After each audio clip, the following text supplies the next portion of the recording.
All right, welcome back, you guys. We have the Moray Hydrofoil. It's as you can tell, it's a little bit modified. It's been upgraded. It's got 250 cal turret up top.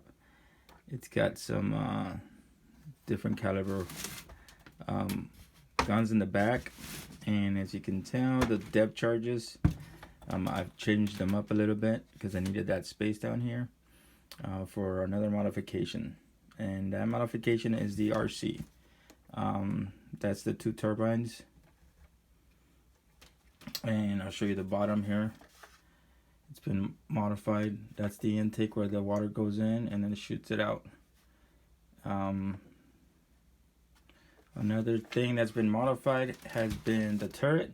It actually, when I steer it with the RC, the turret also turns. Wanted to show you the inside of it before we get started here. I'm gonna give you a demo on the RC, but just to give you guys a heads up, these are the parts that I used. It's just like a little turbine, regular engine, and this is the only part that I used for the engine. So two of these, you just integrate them into the body. It takes a little bit of cutting, Dremel, of course, your best friend, and then just filling it in with the putty. I did use a plastic coating on the hull. That way it just gives it a second layer of protection of water, so the hull maintains its integrity. It just covers all the nooks and crannies. I'm probably gonna do a third layer. I did want to show you the inside before I seal it. Keep in mind too, there's a lot of cracks in here, like the windows, all these little compartments down here as well. When I modified this, that I have to make sure that it's waterproof. That way, in case it does overturn or the splash of the water doesn't get to the electronics. It would have been a great idea if I put in waterproof electronics, which I think there's a few other companies that make waterproof electronics. That would have been a good idea, but I just used what I had on hand. So yeah. Oh, as you can tell, these have been modified as well. I raised them up, that way the modern GI Joes can actually have a little bit more height, because they're 4 inches instead of 3.75, right? And the guns were die cast, as well as the 50 cal, of course, the ammo boxes, and actually probably one of the hardest pieces was this little one right here. The sight for the 50 cal, for the dual 50 cal. Not sure if you could see it too well, but there it is. This one, I was trying to figure out what I could put there, but I got lucky and I got the right pieces. So that's the dual 50 cal. I did have to also make the turret, extend the turret, and so yeah. Let's look at the inside before I seal it up. The depth charges. Let's see here.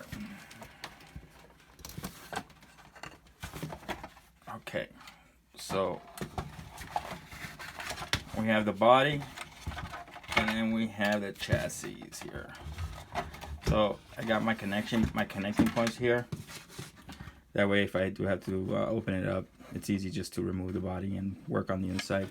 As you can tell, the inside, that's the two engines that I was telling you about. You just basically integrate them. I just cut as best as I could. Hopefully this picture shows you where you would be making the cuts. It kind of looks pretty, tore up in here, because the first time that I do anything, it's kind of like a trial and error, cut, and then try to fit, and then it's a process. But yeah, I think it worked out pretty good. these things are pretty powerful, so this thing should be fast. I still have to figure out if I have to put more ballast weight in it or not.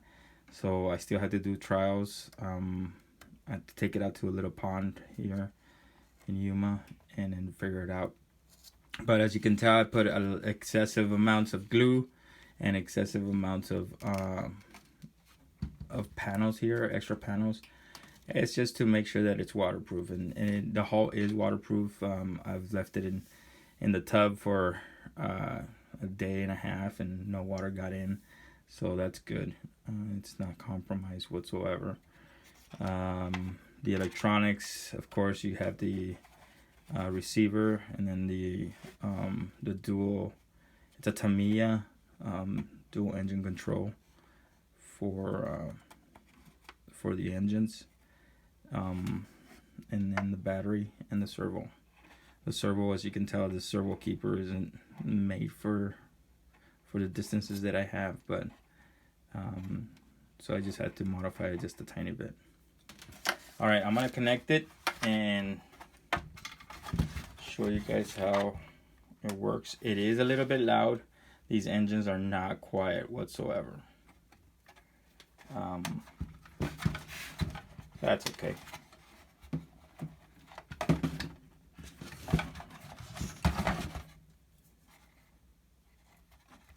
Alright, connect the servo.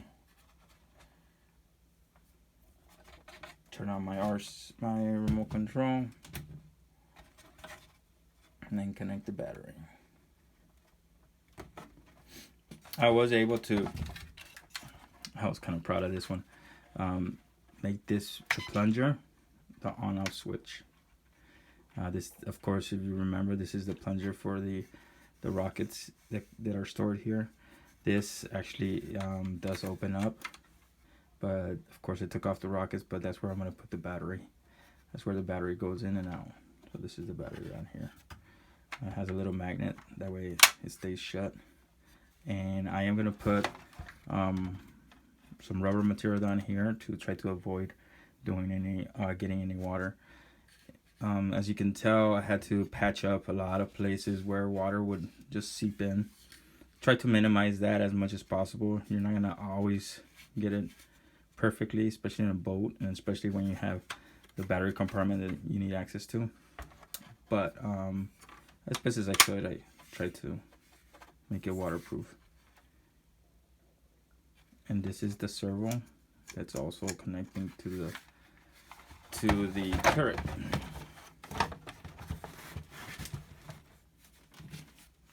So now turn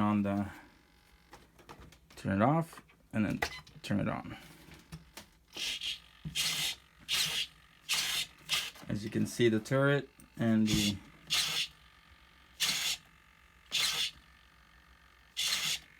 the direction of those engines, or that water jet, it's reversed. So of course when it turns left, the turret or servo turns left as well. So he's going to be following the direction of the boat.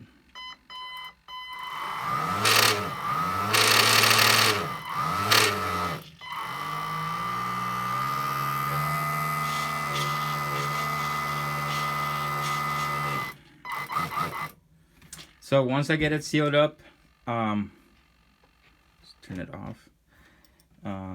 Once I get it sealed up, I'll figure out the ballast if I need to add ballast to it, and see how it works in the water overall with the weight of it all, and see how it turns. Once I get it all figured out, I'm gonna go ahead and seal it up, and then make another video and show you guys how, if it works, if it floats, if it's fast.